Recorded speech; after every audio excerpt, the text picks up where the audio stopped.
PRD con amplia ventaja en Gustavo Amadero, revela encuesta del Universal. Comidas, spas y lujos entre los gastos de los diputados. Y en Red 3.0, Javier Lozano, el provocador tweet star del PAN. Todo lo que digan, qué hacen y cómo se mueven los políticos tiene una meta: ganar 2015. Esto es Red Política, una producción del Universal y Proyecto 40.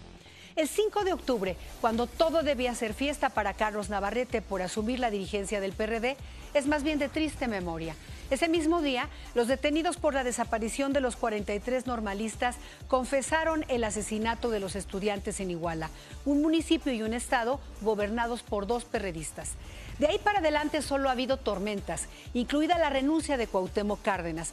Pese a todo, Navarrete asegura que en las próximas elecciones el PRD saldrá bien librado. El PRD tiene responsabilidad política. Vienen tiempos de confrontación. Conmigo se acaban las cortesías.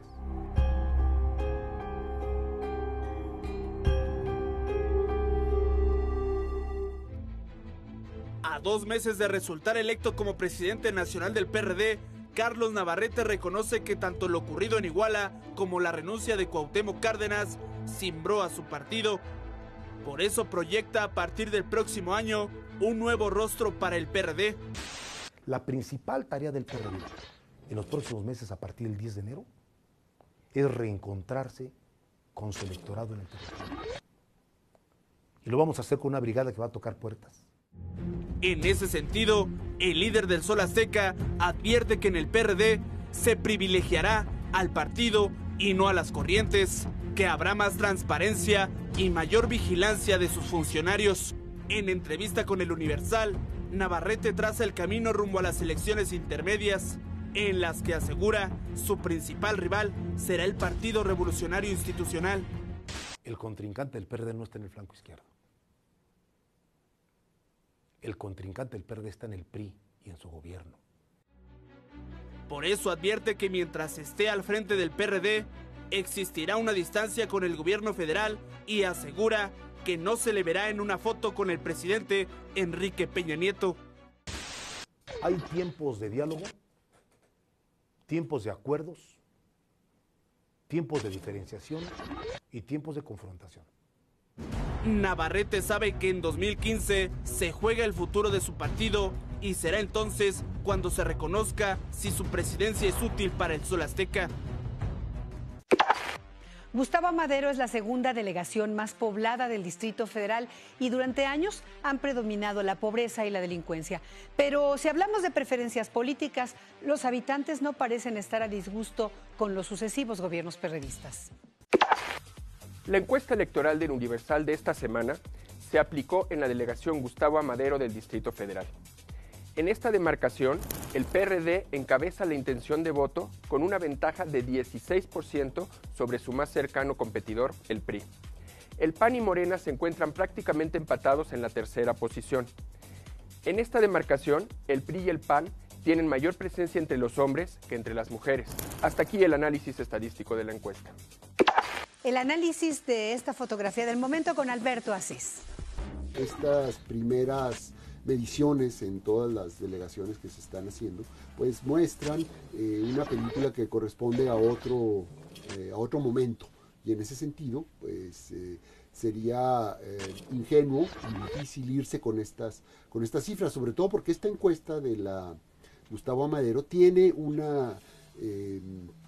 dato muy interesante. Más de la mitad de las personas que responden la encuesta se consideran independientes, es decir, que no tienen una identidad partidista. Y de estas, más de la mitad dicen que no van a ir a votar probablemente, o que no saben por quién van a votar. Total, creo que la elección está en el aire, para ponerlo en esos términos, no está definida. En lenguaje boxístico, a Javier Lozano le va bien el concepto de un fajador en el cuadrilátero político. Ese estilo parece gustar a muchos tuiteros, otros sin duda lo aborrecen, pero el panista también le entra a la pelea tuitera. Hoy iniciamos una revisión de quiénes son los políticos más exitosos en Twitter. El mejor tuitero del PAN es Javier Lozano, que tiene casi 200,000 seguidores. ¿Cómo le hace? El senador blanquiazul entró a Twitter hace 4 años y desde el primer día publicó actividades referentes a la reforma laboral. Lozano publica desde partidos de fútbol como en la pasada Copa del Mundo e incluso responde a sus críticos, que le dicen: ponte a trabajar y el senador tuitea, no, estoy viendo el fútbol. Además, confronta a sus adversarios políticos como Moni de Swan, al que llamó provocador desempleado. El senador refleja su gusto por la música en tweets como estoy a punto de apagar la radio y poner música clásica. Ha creado sus propios memes y hashtags como no sean ordinarios, que se ha publicado en casi 1000 ocasiones. Su publicación más retuiteada fue una crítica hacia el senador Manuel Bartlett por afirmar que la detención del Chapo fue un distractor ante la aprobación de la reforma energética. Lozano evita hablar sobre su vida privada y opta por el sarcasmo. Eso habla de su estilo provocador.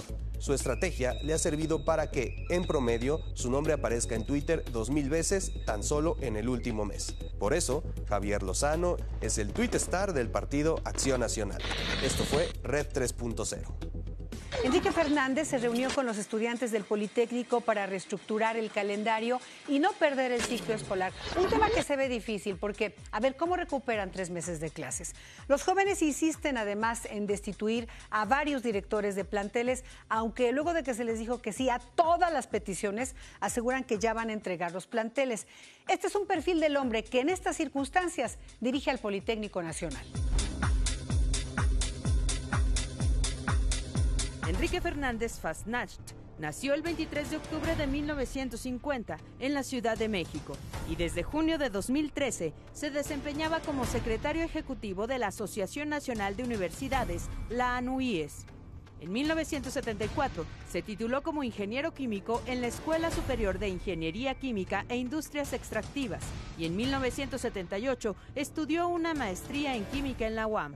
A principios de los 80, realizó un doctorado en físico-química en la División de Estudios de Posgrado de la UNAM. Recibió además la medalla Gavino Barreda por haber logrado el más alto promedio de calificaciones. Además, fue rector de la Universidad Politécnica de Altamira. Asimismo, Fasnacht también fue rector de la Universidad Autónoma Metropolitana de 2009 a 2013. La actual legislación del Instituto Politécnico Nacional establece que el director del IPN debe ser egresado de esa casa de estudios y Enrique Fernández fue alumno de la ESIQUIE. Hace menos de un mes, como líder de los 180 rectores del país, se pronunció por la presentación con vida de los normalistas de Ayotzinapa. Contra todos los pronósticos, el doctor Fasnacht fue elegido como nuevo director general del IPN, institución que enfrenta una crisis y a la que llegaría para realizar transformaciones de fondo. En 2015 se les acabará la chamba a los actuales diputados federales y además de decir adiós a sus sueldos, quienes integran algunas comisiones se van a despedir también de 27,000 pesos mensuales en efectivo para diversos gastos que, ¿qué cree?, no han podido comprobar. Restaurantes de lujo, cantinas y hasta spas son los sitios de donde las comisiones especiales de la Cámara de Diputados justifican sus gastos. El Universal obtuvo a través de una solicitud de información el paquete de facturas de las comisiones especiales, que en casi 2 años han gastado 59 millones de pesos. Los comprobantes de gastos son, por ejemplo, de una comida en un restaurante de Polanco que costó 19,491 pesos, con una propina de 2,300 pesos. Como esa cuenta y otras, por ejemplo, en un restaurante en Acapulco pagaron 3,216 pesos. El recibo fue expedido el 10 de marzo de 2013 a las 2:55 de la madrugada. Según el reglamento de la Cámara de Diputados, las comisiones deben presentar un plan y calendario de trabajo, así como informes semestrales donde transparenten el destino final de los recursos. Transparencia sin rendición de cuentas es cinismo puro. Y esto es lo que le sucede a los legisladores que solo informan, por ejemplo, en qué gastaron los recursos sin justificar, sin explicar las razones de por qué se gastó lo que se gastó. El presupuesto mínimo por comisión es de 108,000 pesos mensuales, divididos en secretarios técnicos, asesores, celulares, papelería, vales de alimentos y gastos de operación. Y sabemos quién presenta qué, cuáles son los argumentos que esgrimen en el pleno de las cámaras, pero todavía no sabemos en qué se gastan los recursos, que no son pocos, asignados al Poder Legislativo. Las visitas a lujosos restaurantes son constantes y el monto de las facturas es elevado, y algunas son expedidas de madrugada en locales conocidos como cantinas. El 5 de diciembre, Miguel Mancera cumplió 2 años de haber tomado posesión como jefe de gobierno. Leo Augusto y Los Ángeles del Gordo lo ven tan recuperado de salud que ya hizo 2 cambios en su gabinete, el de Comunicación Social y el del secretario de Seguridad Pública, quien formalmente renunció.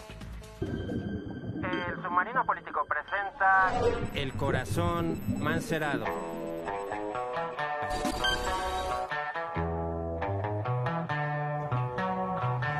Hace unas semanas, Miguel Ángel Mancera acudió a una consulta médica de rutina cuando recibió una noticia que le llegó directo al corazón. Con la paz de las montañas te amaré. No precisamente esa clase de noticias. A pesar de ser buen deportista y entusiasta de la yoga, el jefe de gobierno del DF estuvo en peligro de muerte debido a una arritmia en el corazón y tuvo que ser intervenido de emergencia. Algunos puritanos criticaron que Mancera no se atendiera en un hospital público, pero tampoco era manda religiosa y contratar a un seguro médico de gastos mayores no es ningún delito hasta hoy. Cuando se trata de una emergencia de salud, cualquiera, servidor público o no, busca ponerse en las mejores manos o en las más confiables como paciente, y si no, que le pregunten a López Obrador, defensor del sistema de salud pública, excepto cuando se trata de la suya, con todo respeto.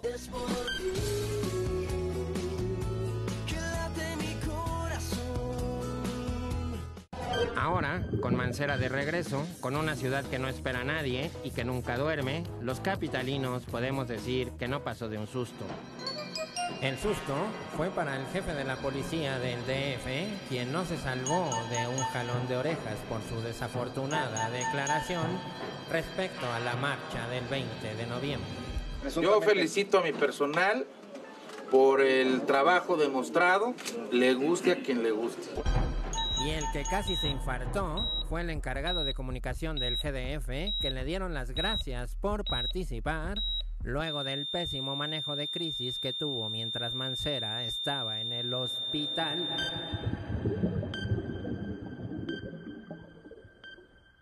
Los científicos argentinos confirmaron este fin de semana la identificación de los restos de Alexander Mora, uno de los 43 estudiantes desaparecidos. Esto confirma a su vez lo que desde el 5 de octubre confesaron los homicidas. El grupo de forenses de Innsbruck está conformado por un crack de científicos que han identificado a los hijos del zar de Rusia, a las víctimas del tsunami del 2004, el cráneo del poeta Friedrich Schiller y también, por otro lado, no autentificaron el supuesto cráneo de Mozart exhibido en Austria. Las noticias de estos científicos premiados mundialmente son, por supuesto, muy tristes. Antes de irnos, hacemos un enlace con Paco Vaca y su Noticartón.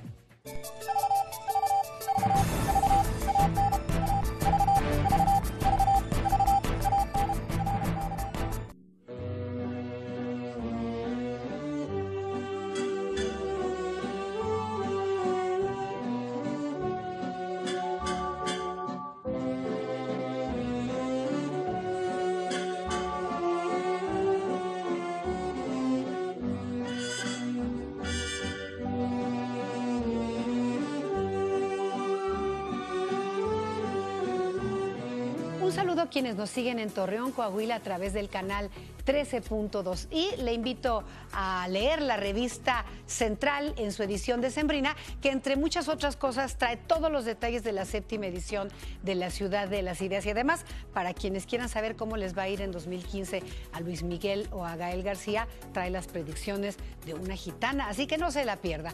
No lo olvide, 2015 será la antesala de la elección presidencial, así que le invito a observar con detalle qué hacen todos estos días los políticos. Muy buenas noches.